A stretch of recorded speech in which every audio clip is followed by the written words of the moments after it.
Hello students, class 9th में हमारा जो चैप्टर चल रहा है वो है बहुपद पॉलिनोमियल। और इस वीडियो में हम क्या करने वाले हैं कि उस चैप्टर के वो बहुपद पॉलिनोमियल चैप्टर के कुछ एक्स्ट्रा क्वेश्चंस को सीखने वाले हैं जो कि आपके सामने है। स्क्रीन पे भी आपको हिंदी और इंग्लिश में वो क्वेश्चन दिखाई दे रहा होगा। क्वेश्चन ये है कि हिंदी में लिखा है कि a का मान ज्ञात करें यदि x माइनस ए बहुपद x cube minus a x square plus 2x plus a minus 1 का एक गुणनखंड है। अब इसका मतलब क्या होता है? इंग्लिश में बात करें तो क्वेश्चन में कहा है कि आप a की वैल्यू निकालें, find the value of a if x minus a क्या है, इसका फैक्टर है। क्वेश्चन में कह दिया है कि x माइनस ए इसका फैक्टर है, x माइनस ए इसका गुणनखंड है, तो तुम्हें a की वैल्यू निकालनी है, a का मान निकालना है। तो जब भी इस तरह के क्वेश्चन आपको पूछे जाएं तो उसको करने का तरीका क्या होगा, ज़रा ध्यान से देखेंगे।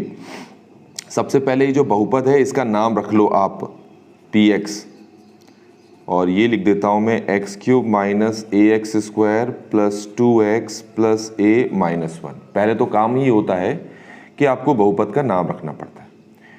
अब क्वेश्चन में कहा है कि x माइनस ए इसका एक फैक्टर है, इसका एक गुणनखंड है। तो x माइनस ए का करना क्या है, आप x माइनस ए को यहाँ पर लिखो, फिर यहाँ पर 0 लगाओ, इक्वल टू 0 लिखो, और अब a को क्या करो, a को यहाँ लेकर जाओ।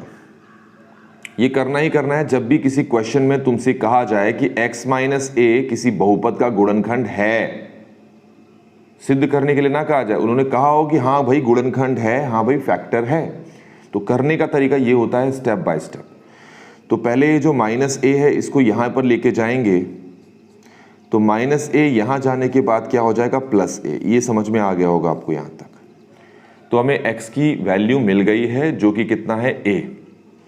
अब ये जो x की वैल्यू है ये आपको कहाँ पर रखनी है, क्योंकि कहीं ना कहीं तो रखनी होगी तभी निकाली होगी। तो जहाँ जहाँ आपको ये x दिखाई दे रहा है, जहाँ जहाँ मैंने ये लाइन बनाई है, ये इन x की जगह पर आपको ये रखना है। तो रखता हूँ, तो यहाँ पर क्या आ जाएगा, pa। ये क्या हो जाएगा, देखो इसकी जगह रखूँगा a, तो ऊपर क्यूब भी लगाना पड़ेगा, तो ये हो जाएगा a क्यूब। ये है माइनस, ये है a, यहाँ पर है मल्टीप्लाई तो लगाएंगे मल्टीप्लाई, और ये है a स्क्वायर। ये समझ में आ गया होगा।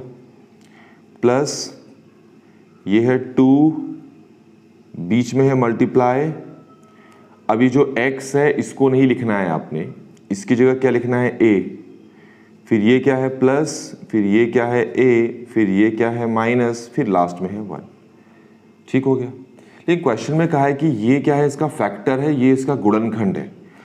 तो इसका मतलब ये हुआ कि जैसे ही आप ये लिख लेते हैं तो ये जो pa आया आपका, जिसको कि कहते हैं शेषफल, रिमाइंडर, तो अगर ये इसका फैक्टर है तो इसका मतलब ये इसको डिवाइड कंप्लीटली कर देगा, पूरी तरह से भाग कर देगा, और पूरी तरह से भाग करने के बाद जो मुझे उत्तर मिलेगा, जो शेषफल मिलेगा, वो होगा 0। रिमाइंडर कितना मिलेगा, 0। तो करने के तरीके में जो pa है इसकी जगह आप रख दोगे 0। ये समझ में आ गया होगा। 0 तब रखना है जब क्वेश्चन में सीधे सीधे इन्होंने कह दिया हो कि हाँ भाई ये इसका गुणनखंड है। तो इसके अलावा उतारो a क्यूब माइनस, a को अगर a स्क्वायर से मल्टीप्लाई करेंगे तो a क्यूब आएगा, प्लस ये है 2a प्लस a माइनस 1। अब ये a cube minus a cube तो कैंसिल हो गए, ये ध्यान में रखें आप। तो 0 equal to 2a plus a कितना होता है, 3a, और ये क्या है, माइनस 1। यहाँ तक समझ में आ गया होगा। इसको मैं ऐसे भी लिख सकता हूँ, 3a माइनस 1 इक्वल टू 0। कोई दिक्कत नहीं, आगे पीछे करके लिख लिया। अब ये जो माइनस 1 है मैं इसको यहाँ लेकर जाता हूँ।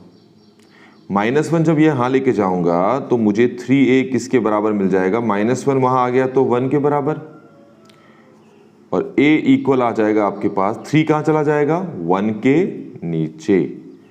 तो मुझे ये a की वैल्यू यहाँ पर मिल गई है। तो इस तरीके से बच्चों ये वाला क्वेश्चन यहाँ पर कंप्लीटली सॉल्व हो गया है। आई होप कि आपको इस सोल्यूशन समझ में आया होगा। Thanks for watching.